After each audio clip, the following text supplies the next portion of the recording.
քննչական կոմիտեի մոտ հավաքված քաղաքացիները աջակցություն Շիրակի թեմի առաջնորդ Միքայել Սրբազանի վանկարկում է Սրբազան եւ այս պահի տեսնում եք, որ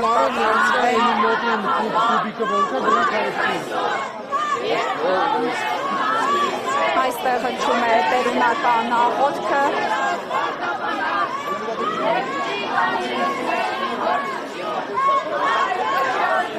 Ահա տեսնում եք, որ քննչական կոմիտեի հարակից հատվածում գտնվող շենքի պատշգամբում քաղաքացիները ևս միացել են տերունական աղոթքին